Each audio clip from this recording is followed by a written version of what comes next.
여러분 안녕하세요. 여러분은 나눔이라는 말을 들으면 어떤 생각이 드시나요? 요즘처럼 전 세계적으로 경제적 어려움을 겪고 있는 시기에 자신의 가족을 챙기기에도 빠듯한 상황에서 나눔이라는 말이 부담으로 다가올 수도 있겠지만 오늘 이 영상을 통해서 잠시나마 나눔에 대해 생각해보는 시간을 가지셨으면 합니다.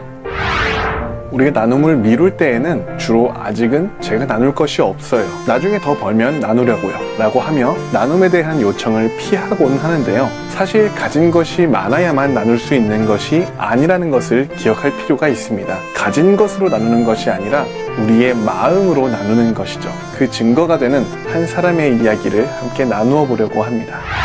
1957년 고아로 출생하여 12살이 되던 해에 고아원에서 도망쳐 떠돌았던 한 아이가 있었습니다. 세상에 대한 불만으로 방황했던 날들도 있었던 그였지만 어느 날 한 잡지의 기사를 보며 마음의 결심을 했다고 합니다. 어려움에 처한 아이들의 사연을 읽으면서 자신의 모습을 보는 것 같아 마음이 아팠다고 하는데요. 그렇게 그는 중국집 배달부로 일하면서 받은 월급 70만 원으로 가난한 아이들을 돕기 시작했습니다. 창문도 없는 1.5평 고시원 방에 살면서도 아이들을 돕기 위해 많은 것을 바꾸었습니다. 아이들을 돕게 되면서 20년 이상이나 피워오던 담배 등 안 좋은 것들을 끊었습니다. 그것은 오랫동안 건강하게 아이들을 후원하기 위함이었습니다.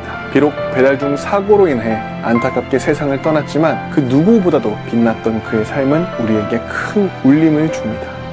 자, 아직도 내가 가진 것이 많아야만 나눌 수 있다고 생각하시나요? 나눔의 시작은 거창하거나 특별하지 않아도 상관없습니다. 무엇보다 나눔은 습관이라는 사실을 우리가 꼭 기억했으면 합니다. 아직 여유가 없다, 나중에 형편이 나아지면 그때 돕겠다 하는 마음으로 미루다 보면 정작 우리에게 여유가 생겼을 때에도 그 나눔이 익숙하지 않아서 나눔을 망설이게 될 수 있습니다. 우리가 가진 것이 아직 적을 때 우리에게 부담되지 않는 선에서 조금씩 나눔을 실천한다면 후에 우리의 삶에 여유가 찾아올 때까지 기다리지 않더라도 충분히 나눔의 습관이 형성되어서 많은 이들에게 유익을 줄 수 있을 것입니다. 또 보통 나눔을 떠올리면 우리가 가진 물질을 나누는 장면을 떠올리기 쉬운데요, 나눔도 관점을 넓혀서 접근한다면 더 다양한 나눔을 통해 또 더 많은 사람들이 함께 실천할 수 있습니다. 자, 그럼 일상 속 나눔을 실천하는 방법은 어떤 것들이 있는지 한번 알아볼까요? 먼저 우리의 생명을 나눌 수 있습니다. 하나밖에 없는 생명을 나눈다는 것이 도대체 무슨 말이냐고요? 바로 헌혈. 우리가 가진 건강한 피를 정기적으로 나누면 다른 무엇과도 바꿀 수 없는 귀한 생명을 살릴 수 있습니다. 또 장기 기증도 우리가 생명을 살리는 데에 큰 도움을 줄 수 있죠. 또 어떤 나눔이 있을까요? 우리가 여러 가지 지출을 하며 쌓는 마일리지 포인트를 나누는 방법도 있습니다. 포인트를 기부하면 그 포인트를 통해서 지역사회의 어려운 이웃들을 도울 수 있습니다. 조금만 마음을 열면 나눔으로 변하는 착한 소비를 통해 이웃사랑의 작은 실천을 할 수 있습니다.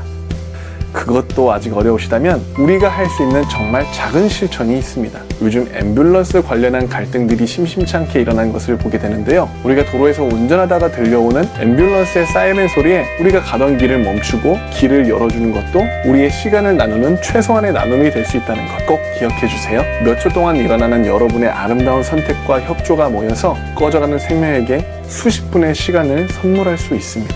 자, 생각해보면 나눔이 멀리 있는 것도 아니고 또 어렵지도 않죠. 우리가 나눌 수 있는 것이 무엇이 있을지 지금 당장 가장 작은 것부터 고민해보고 나눔을 실천해보면 어떨까요?